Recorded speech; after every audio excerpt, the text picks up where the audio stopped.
So while I'm trying to get the AV connected here, I want to thank everyone, ILSI and the NIH especially, for organizing. Despite me being tapped for 2 topics this morning. So as was mentioned, I'll go through 2 sort of halves of one topic, I should say, giving a quick summary of biological topics and challenges in defining a healthy gut microbiome, and then technical concepts and challenges after that. And I think the first half will probably be a little longer than the second half, but I'll try not to delay the break too much. So, if I'm lucky enough that this works.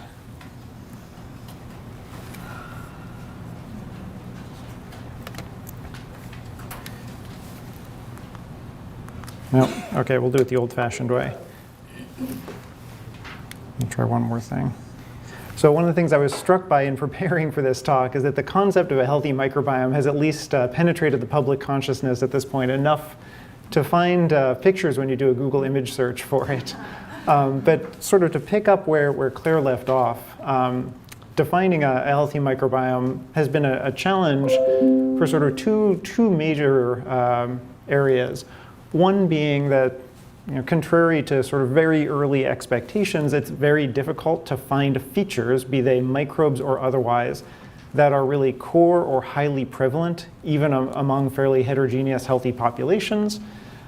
And even when looking at different microbial community configuration types, Claire mentioned the enterotype concept, it's difficult to find uniquely highly populated regions of microbiome configurations. There's much more of a continuum of many different microbiome configuration types that can arise even in a healthy population. And if you squint really closely at this example of a collection of different microbiome configurations, in this example, healthy and diseased microbiomes are overlapping in their configuration space. So I would say that these 2 early assumptions of what would be an easy way to define a healthy microbiome have been the big pieces that didn't work out as hoped, and so we've been left looking for more complicated, more challenging ways to define health. And something that hasn't been mentioned yet that I think is important to keep in mind is a more ecological perspective, especially when comparing microbial ecology to sort of macro scale ecology, because we all have intuitions from day to day of walking through a forest. And it's no surprise, for example, when being in sort of a healthy forest, there's no one common thing. There's no particular tree that you can find in every healthy forest, even though there are some typical trees in a particular region, for example, that you might find. Similarly, not every healthy forest is the same. It doesn't even occur in the same kind of environment. And we're not surprised by this based on our day-to-day experience. We should keep these sort of ecological properties in mind when wrestling with the challenge of a very small ecology that we can't see as intuitively, like the gut microbiome. So I'll use a couple of examples today from the Human Microbiome Project, and Claire mentioned this briefly in passing, just to give a very, very quick context of what these populations and what these data will be. I'll draw from both phases of the Human Microbiome Project, the HMP1 that was published a few years ago and focused on the combination of demonstration projects and the healthy cohort that the consortium worked around. And then I'll draw also from the more recent HMP2 that ran a series of 3 complementary projects focusing on more dynamic functional properties of the microbiome in disease. And I won't go into the details of either phase of the HMP today, but again, just some quick vital statistics so you know what data you're seeing when I grab an example. The HMP1 was published in 2 different waves. The original publication about 5 or 6 years ago now, and a recent update that I'll refer to as the HMP1-2 that added more data to the same population, which again briefly comprised 300, quote, healthy subjects clinically screened, adults, men and women.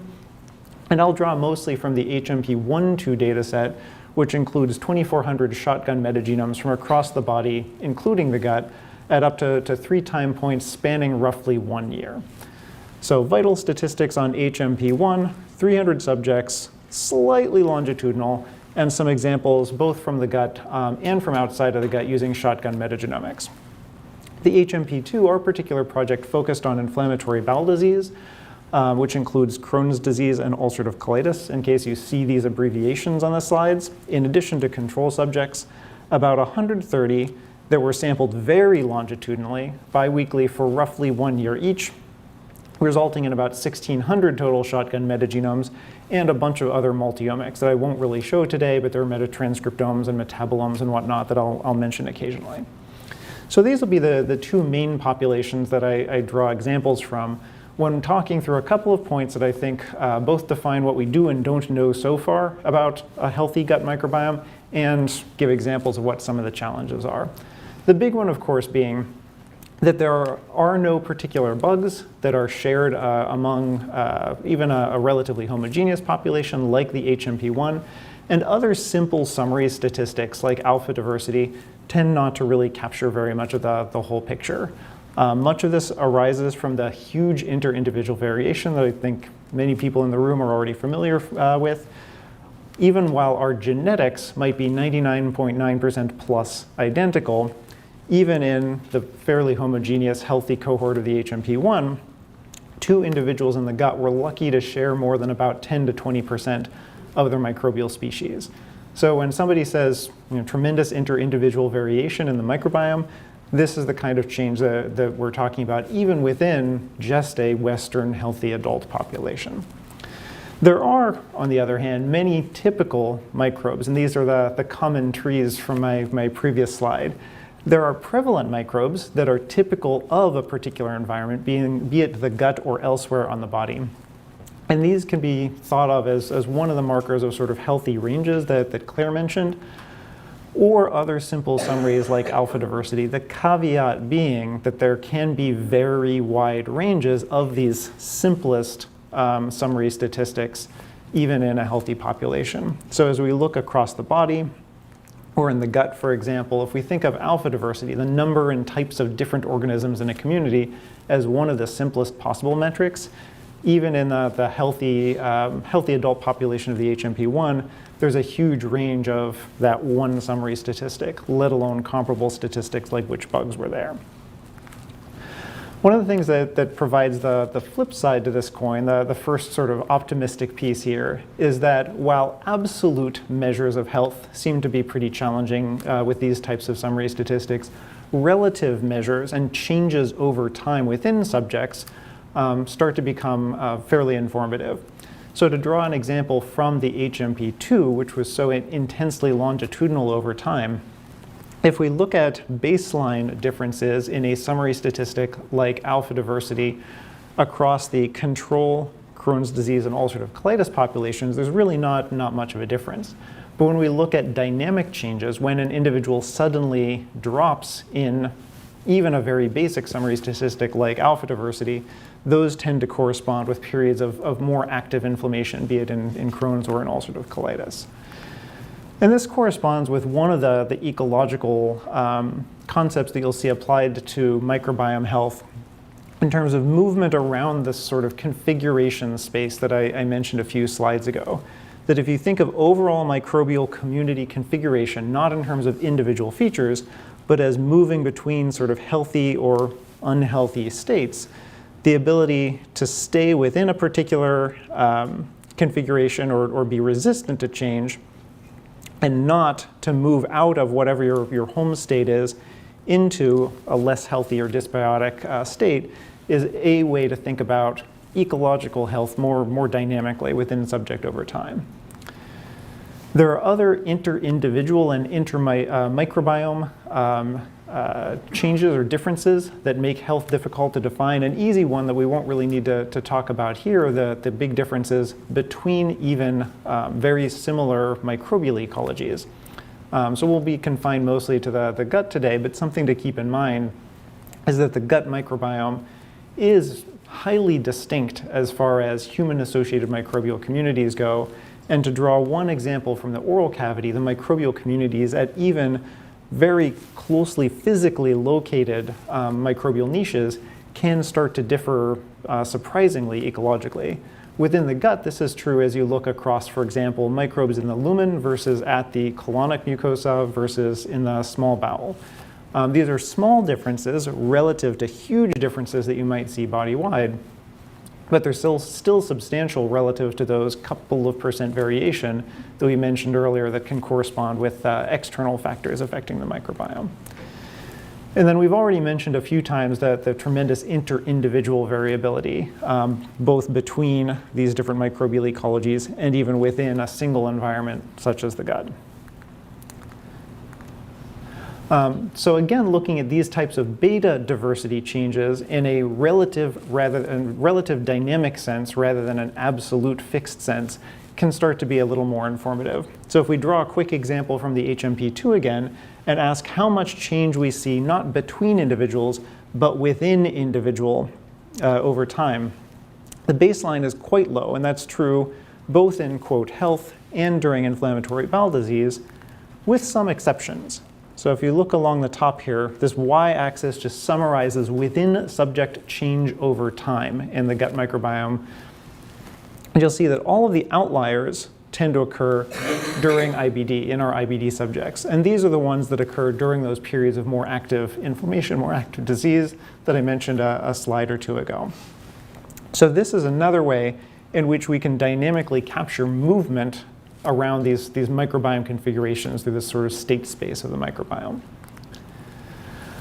I do want to emphasize that the time period over which the microbiome integrates information starts to get really interesting. I find it scientifically really interesting because it's in between a lot of the time periods that we think about for transcriptional regulation, which can happen very, very quickly, versus genetic regulation, which can happen very, very slowly.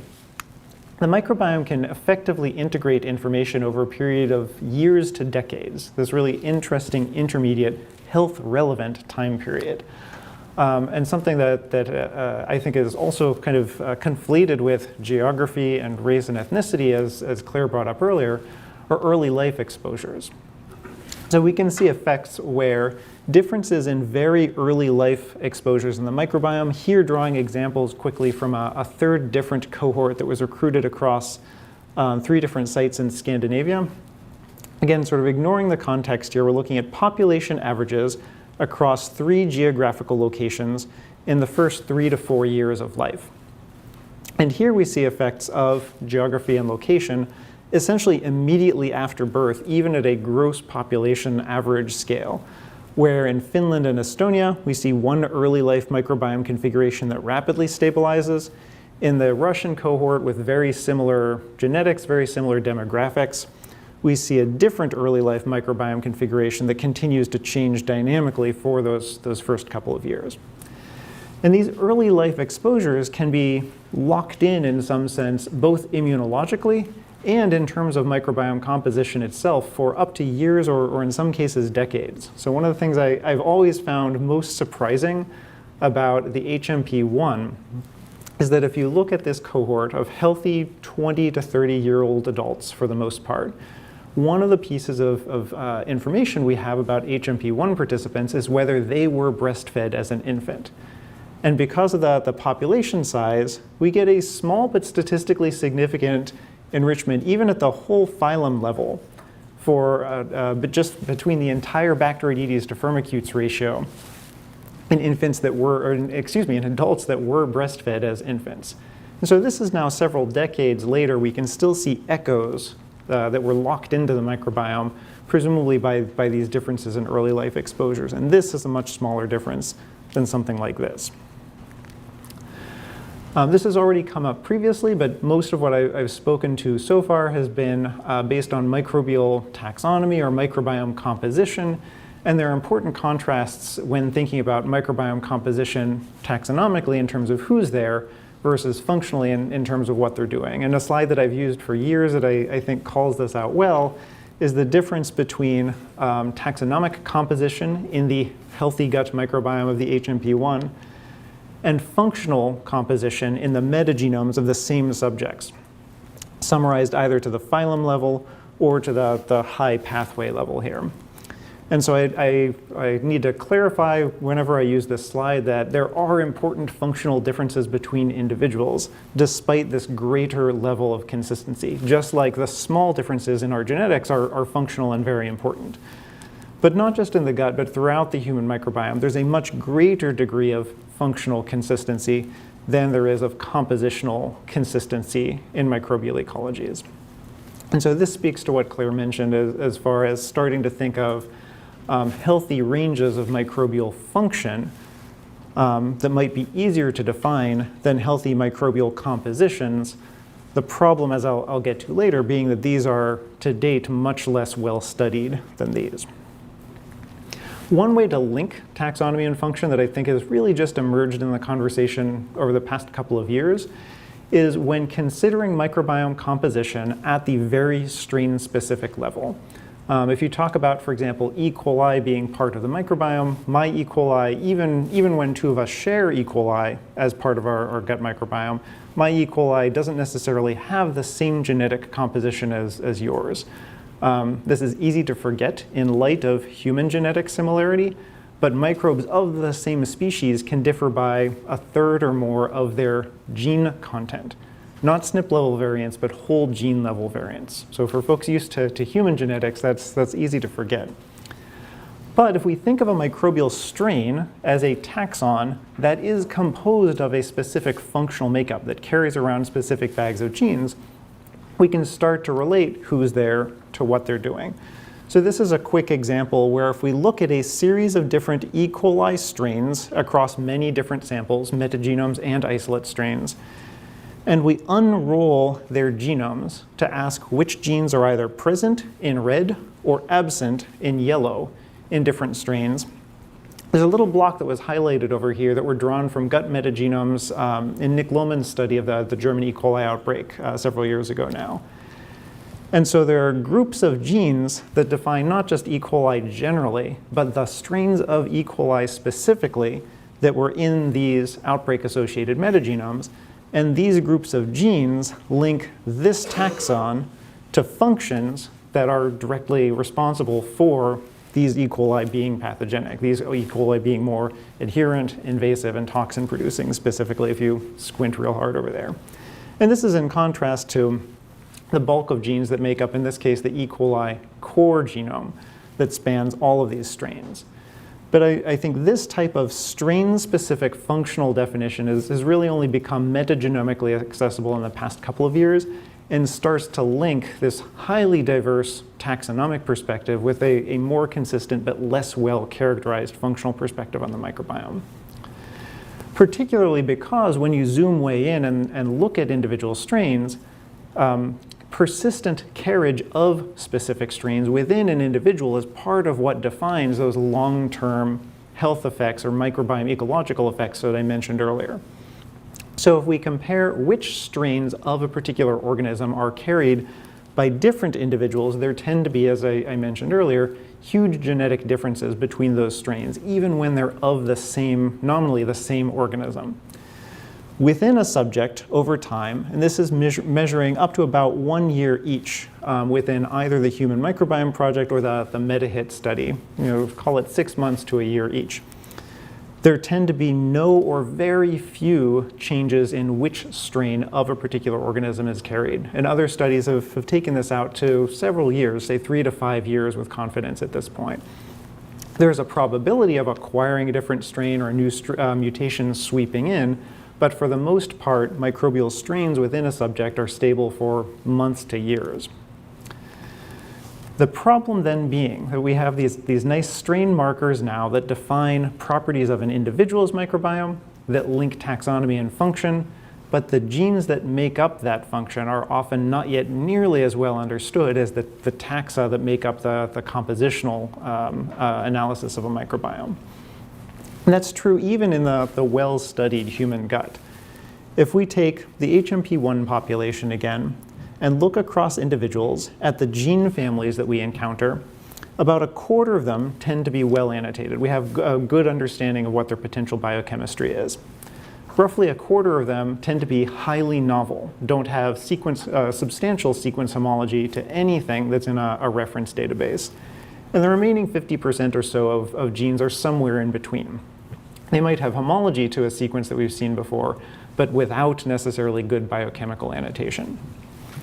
This is the situation in the gut. Again, we're thinking mostly about the gut today, but I want to call out that every place else is even more challenging. There's a huge amount of arguably health-relevant strain composition that's not functionally characterized, that's not biochemically characterized.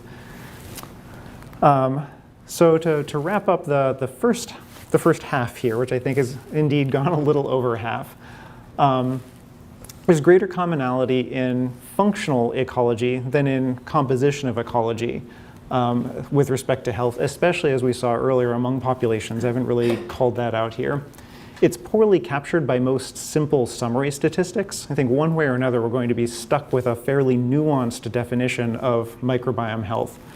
But we can now start to link composition and function in the form of really zoomed in strain-specific microbial definitions, which tend to differ among individuals, but are stable within individuals over time, which really gives us hope of understanding how they contribute to an individual's health phenotype. And so some ideas based on this about how to start defining a healthy microbiome might be dynamic departure over time from a normal range, as Claire called out earlier. And this could be defined through some combination of a within self, a self-defined normal range, and a population or a population-wide normal range. The former requiring a fair degree of quantification. This is perhaps easier to analyze at this point, but harder to generate technically. The latter, being population-wide definitions, is similar to what we saw earlier from Barbara's discussion of, say, nutrition recommendations, or, say, sports drug testing uses the same type of population-defined standards. So for the first chunk, I want to pause there